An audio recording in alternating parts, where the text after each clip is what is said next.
minnya salam salimna wal muslimin wal muslimin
Assalamualaikum warahmatullahi wabarakatuh. Waalaikumsalam warahmatullahi wabarakatuh. A'udzu billahi samii'il 'aliim minasyaitonir rajiim. Bismillahirrahmanirrahim.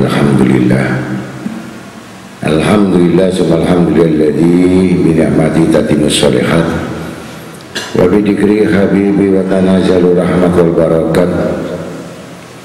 Wassalatu wassalam ala asrafil kainat wa sayyidi sadat nabiyina wa maulana Muhammad sallallahu wasallam alaihi wa ala alihi wa sahbihi qadat. Asyhadu an la ilaha illallah wahdahu la syarika lahu rabbul aradina was samawat wa asyhadu anna sayyidana Muhammadan abduhu wa rasuluh sahibul ayati wal mujizat. Allahumma salli wa sallim wa barik wa karrim wa azim ala sayyidina wa nabina wa habibina syafina wa qurrati ayunina wa maulana Muhammad qamaril wujud fi hadzal yawm wa fi kulli yawm wa fi yawmil ma'ud syiran wa jahra fi dunya wa ukhra wa ala alihi wa sahbihi sallam amma ba'd. Alhamdulillah,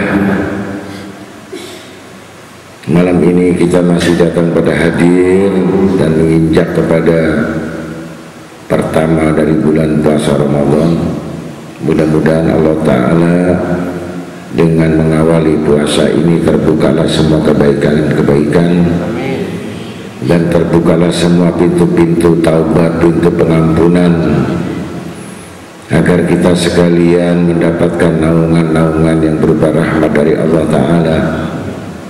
Dan mudah-mudahan segala hajat-hajat kita juga dikabulkan oleh Allah Ta'ala.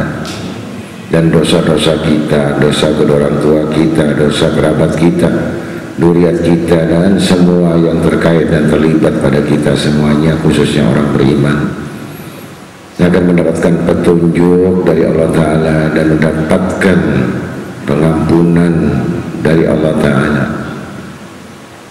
Dan mudah-mudahan dari semua doa-doa kita, dari Yasin, Tahlil sampai Tarawih kita, mudah-mudahan sampai kepada amal-amal terhadap kedua orang tua kita, baik yang hidup maupun yang sudah meninggal.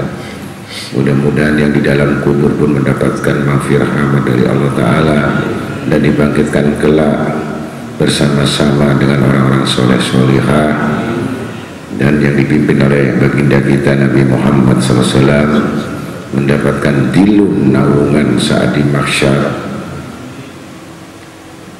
Yang tidak asing lagi pujian-pujian itu tetap mengalir kepada diri kita, yaitu memuji Nabi kita Muhammad SAW bersama ahli baitnya dan keluarganya semuanya dan sahabatnya. Mudah-mudahan pembacaan selawat itu diterima oleh Allah Ta'ala berupa rahmat-rahmatnya, dan mudah-mudahan dikumpulkan di surga bersama Rasul SAW.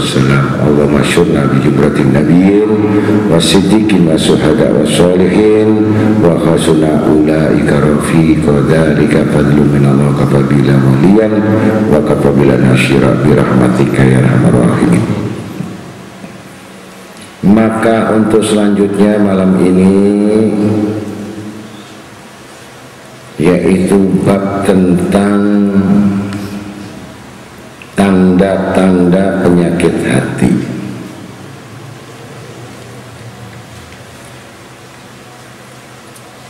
Yang mana Allah Ta'ala berfirman, wa qauluhu ta'ala, wa ma khalaqtul jinna wal insa illa liya'budun. Sadaqallahul maulanal azim, dalam surat Al-Quran Az-Zariyat ayat 56,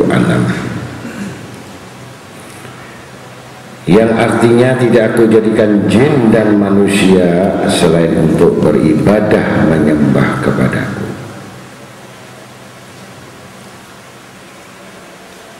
Dalam pengertian tafsir ini, Allah menciptakan jin dan manusia, berarti ada unsur-unsur apa-apa yang dijadikan itu pasti ada manfaatnya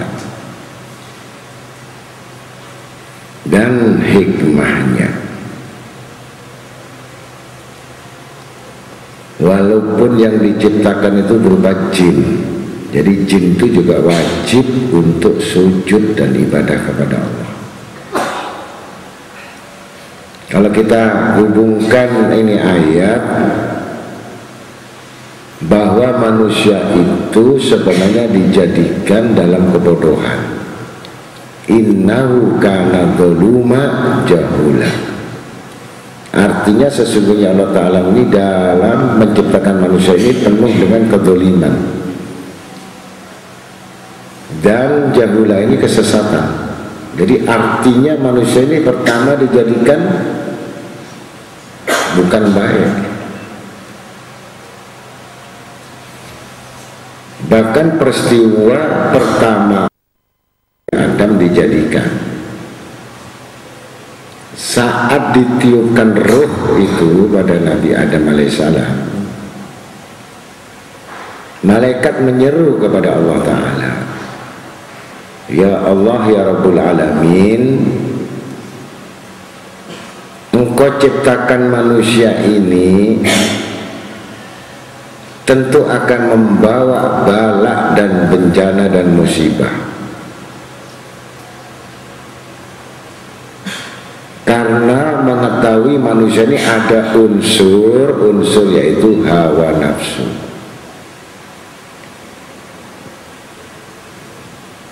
Dan musuh dari iblis dan syaitan itu, pasti Adam tidak akan mampu untuk menerima ujian-ujian yang dari Allah Ta'ala. Ya tentunya menguji makhluknya juga. Ya makhluknya yang paling dimusuhi Allah adalah syaitan. Maka Allah Ta'ala berfirman, wahai malaikat, ketahuilah, engkau engkau mengetahui dalam pengetahuan yang terbatas, tetapi aku mengetahui apa-apa yang akan dijalankan oleh manusia, yaitu Allah menyembunyikan kepada manusia itu berupa akal. Nah, akal itulah diambil dari nur cahaya Nabi kita Muhammad SAW. Jadi arwahul mukmin, arwah dari manusia ini adalah nur Nabi kita Muhammad SAW. Abul arwahnya, jadi bapaknya arwah ini adalah nur Nabi Muhammad SAW.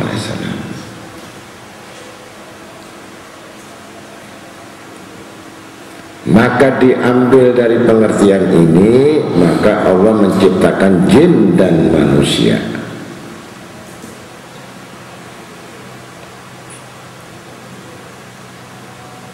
Maka tiap-tiap anggota badan itu ada penggunaannya. Sedangkan penggunaan hati itu letaknya hikmah dan bermakrifat kepada Allah. Hati beda.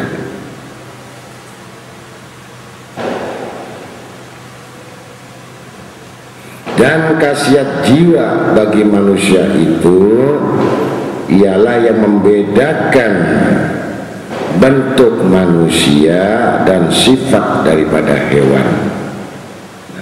Ini bedanya. Manusia tidak berbeda sebenarnya dari hewan. Dengan kuatnya makan, bersetubuh, melihat, insting, firasat. Akan tetapi dengan mengetahui segala sesuatu menurut dari kadar akalnya. Jadi memandang itu dari segi pandang akalnya. Yang sudah kita bahas pertama itu, manusia dijadikan oleh Allah Ta'ala ini 3 fungsi, ya kan? Yang pertama disebut kurang akal. Ini cenderung pada sifat-sifat daripada hewan.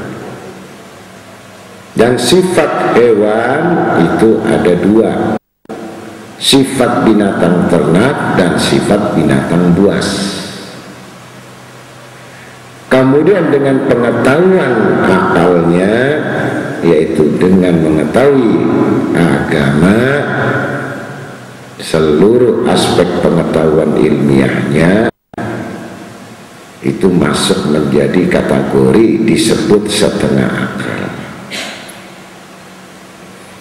Jadi orang yang tidak beriman, tidak beragama, tidak bertakwa, ini disebut golongan kurang akal. Yang memiliki pengetahuan agama, pengetahuan ilmiah yang disempurnakan dengan tauhid kepada Allah Ta'ala disebut setengah akal, yaitu orang beriman. Kemudian orang yang berakal adalah orang-orang yang berilmu. Jadi tidak disebut orang yang berakal kalau tanpa ilmu. Dan ilmu itu diraih dengan belajar pertama. Kemudian menguatkan keyakinannya di dalam doanya. Ini disebut berakal.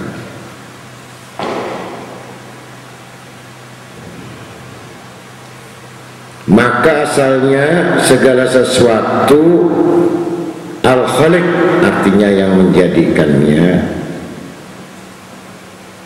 yang menciptakannya, Kita manusia harus mengetahui bahwa manusia itu diciptakan oleh Allah Azza wa Jalla. Ini menggunakan akal pikirannya. Satu contoh, kita melihat pohon, kita tanam mulai kecil, tumbuh, ya. Ada yang membesarkan, ada yang mematikan. Tentu siapa yang menumbuhkan dan siapa yang mematikan. Pasti ada yang menciptakan. Maka Rabbana ma khalaqta hadza batilan, ya Allah Tuhanku, apa yang dijadikan oleh Allah Ta'ala nggak sia-sia. Coba perhatikan bintang, tidak bisa muncul sendiri. Perhatikan bulan, tidak bisa muncul sendiri, hilang sendiri, muncul ganti matahari, kemudian awan yang berhembus, kemudian udara yang kita hisap, itu ada yang mengatur. Tentu kita bertanya, siapa? Waliman hada, siapa mereka itu? Ini pertama, mencari siapa yang menciptakannya, siapa yang membuatnya.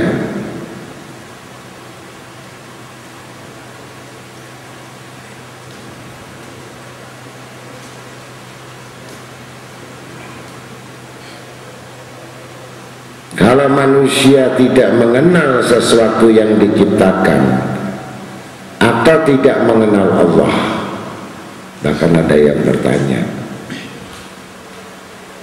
bagaimana cara mengenal Allah Ta'ala? Maka terhalang untuk mengenal Allah, harus melatih untuk mengenal dirinya. Karena mengenal Allah itu 70.000